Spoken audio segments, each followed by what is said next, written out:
Remember that if you're under me, I always say, okay, now tell me your peers. What is your idea? What is in your mind? And if ever you cannot answer, I will simply send you, get out of my class.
I am really very happy, and I never expected that you will be submitting to me a lot of answer with the pre-final examination. And this time I would really try to tell you what is my synthesis with regarding to the question I have given you, the answers you have given me, and what should be the next thing that I am going to do.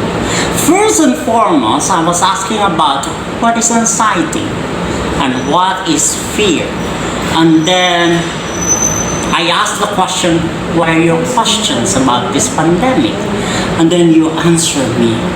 And somehow, when I evaluated all your answers, I found out one thing, that thank God, my students are not anxious and my students are not fearful. So I believe that you have this emotional fortitude, you have this certain strength in your emotions that I can confidently say that none of my students are actually having this anxiety. And therefore, I will not proceed so much with the cognitive behavioral therapy because that has no basis at all. But I will just explain to you why is it that I have told you about this and I have told you about that. I've been telling you long before that the function of my subject is not just that you will enjoy, you will be educated, and you will also be enlightened. It is very important to me that if ever you will be under me, I am not going to treat you in the usual way most of our students right now is being treated. So I will just give you an idea of what do I meant of that. A majority of our school is simply doing this. You are the student, you go to the school, and then your teacher will simply tell you all about knowledge. So it will just prepare you the necessary skills so that you will end up as a worker. And that I don't like. Why? Because if ever you will end up simply as a worker, nothing spectacular is going to change your life. Because to tell you honestly, the world, the universe rather, is actually having problems with labor market. There's a lot of graduates that are actually never employed, and I don't want you to suffer from that. I will going to offer you a different alternative. And this is as provided also by our school, Northeastern Mindanao Colleges, that when you go to the school, the teacher is going to teach you not just to become a worker, but to become a leader yourself. And how we go along with it? It is simply because when you are in the school of Northeastern Mindanao Colleges, we give you these four skills vital for survival in the 21st century. And what are these four skills? This is your critical thinking, this is your collaboration, communication, and creativity. So what do I meant with this, which I always emphasize in my class? Remember that if you're under me, I always say, okay, now tell me your piece. What is your idea? What is in your mind? And if ever you cannot answer, I will simply send you, get out of my class. Why? Because you doesn't go with this standard that I have given you. Because I always believe that if ever you have all of this, you will be successful in becoming a leader yourself. Now, I don't want you to become a worker for the rest of your life. I really don't want you. And if ever you're going to become a worker, if you can combine being a worker and at the same time a leader, then that's one great thing. Do it. But you cannot become a leader if you do not have those creativity, those communication, and those critical thinking. I will explain that to you. So how to be successful in the 21st century. Now, there was a study being done on what are the CEOs, what are the scientists, what are this and that they're doing. What is it that they have? The findings is simply greed. So what do you mean by greed? Now, I would like to describe this greed as that inner fire within yourself, that energy that is a kinetic energy, an energy that is constantly in motion, an energy that is constantly moving from one point to another until finally you will be able to actualize what is your fullest potential. That for me is greed. But I am going to explain it to you a little further if I am going to go back to you. Now, for your finals, if you remember, I have asked you about Edgar Allan Poe. Now, in Edgar Allan Poe, because I am going to justify why is it that I was giving you this anxiety versus fear. Now, Edgar Allan Poe, this is the person, and he has written this two poems, The Raven and Annabel Lee. Now, if you're going to look into and if you're going to scrutinize and analyze what is in Annabel Lee, it is simply because you can always analyze that this poem is about somebody who's madly in love and lost the love and sent him to madness. He is to the point of being insane. And remember, in The Raven, the narrator asked the raven, what is this and what is that? And then the raven would simply answer, nevermore, nevermore. So in other words, if you continually thinking and we cannot find the answer, it will bring us more and more of our anxiety and more of our fear. And it is just like an energy that is keep and coming, and we simply lost control of that. And that is written by Edgar Allan Poe, who I think becomes so madly in love with Lenore until he was mentally mad. He also have written another poem, which is Annabel Lee. In Annabel Lee, when that lies a love greater than love, you can always ask yourself, what is this? when all that we know about love, that is the greatest of all emotions, the most sublime. And what is it that he is going to ask that this is a feeling greater than love? Oh my God, what I can see is a person who narrates this, whose love is greater than himself. So one thing, two things, the continually of thinking and thinking can send you to madness. That over loving and loving can also send you to madness. But thank God, you're not showing any of this anxiety and fear, and therefore I will simply close this. Forget Edgar Allan Poe. I want you to look at this. Because as I have told you before, you're going to bring a seed.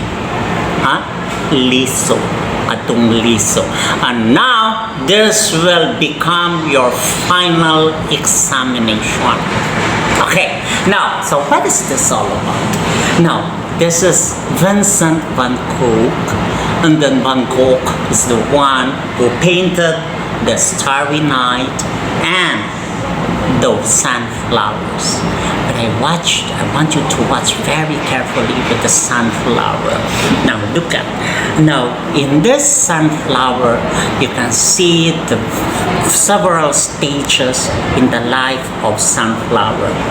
You can see that there's still budding sunflower. And then you have the sunflower that is in full bloom.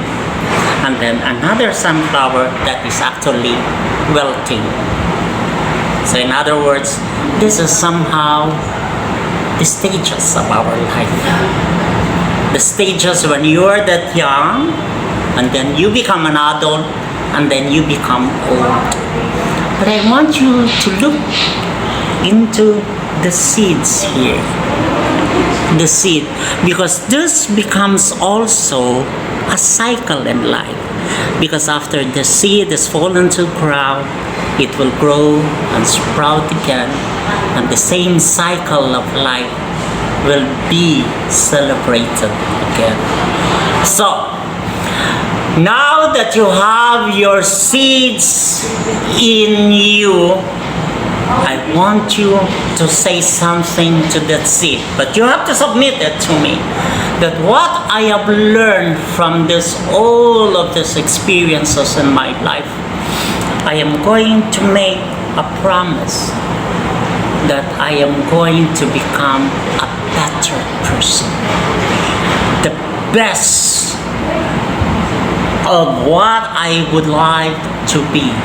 That in spite of the pandemic, in spite of the crisis, we will be able to stand up, we will be able to rise above the challenge, because what is most important in our life is not actually our failures, but the moment we stood up, we stand up, and we will claim the seas or seas today.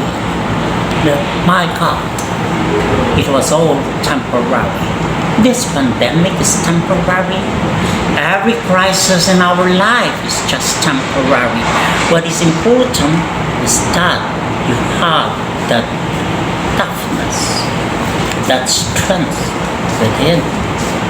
And that I'm going to give back with the freedom. Okay? How to be successful in the 21st century. Now, there was a study conducted just very recently among the many successful men and women in the world. And they're trying to find out what qualities do they have. And in the findings, actually, it's not intelligence. Actually, it's not the money or the capital that they have in their life, but it is greed. So what is that? Okay, what is that? As I have told you, that this is actually your mental toughness, your emotional toughness, that whatever will happen to your life, you will be able to rise up again, just like a phoenix, that even until you die, you will rise from the ashes and then become a better person. of your son. And that for me is great, because I told you before, life after this college is pretty tough. You will encounter a lot of challenges. You will encounter a lot of pain. You will encounter a lot of pressure. And I would just even told you that kindly tell your parents that, Mom, please allow me to grow. Because tell them, Mom, you cannot fight my fight. You cannot cry my tears. My fight is my own journey. My fight is my own adventure. And I wanted, if ever whatever will happen to me, whether I'll be successful, a winner or a loser, at least I have fought my fight. And that is most important, because you are you. And that's what the message I want you to know. Okay? So again, take that seed, make a promise to that seed. And if ever there is a garden, there is a soil, if you can plant that, plant it. And if ever, and then whisper something to that seed, that from this day forward, you will simply say, I am free at last. I have escaped from the pandemic. I have turned out to be a stronger person, knowledgeable, equipped with this knowledge that my school have given me. And therefore, as I have told you before, I don't want you to become simply a worker. I want you to become a leader. If you can lead your barangay, if you can lead your family into something that is better, do it. Because that is what Northeastern Mindanao Colleges is telling you. As I have told you before, you are somebody when you came, and I will try the best that I can to make you a better person when you leave. Promise me one thing, that you have things to do, people to impress, and places to go. And that is my last message to you. Remember, criminology and business education, I've been trying to inspire you the best that I can, because that for me is the definition of enlightening. Enlightening is that something, after we have learned our knowledge, it is just like a flashlight that every possibilities will be lighted upon you, and therefore you will see what is in the horizon. And I want you to do that. Okay? The seed, remember the seed. Darling, all of my students, I urge you, make a covenant to that seed. Make a promise that what you have gone through, what you have experienced, you become a better you. And then after that, from this day forward, send your answer to me. And if ever you can call me, that time I would really love you to call me, because I want to listen from you. I also want you to know that I am praying for you, of your health, of your family, and lastly, of your good future. So come to NEMCO. Here, I promise you, the possibilities are endless. Thank you.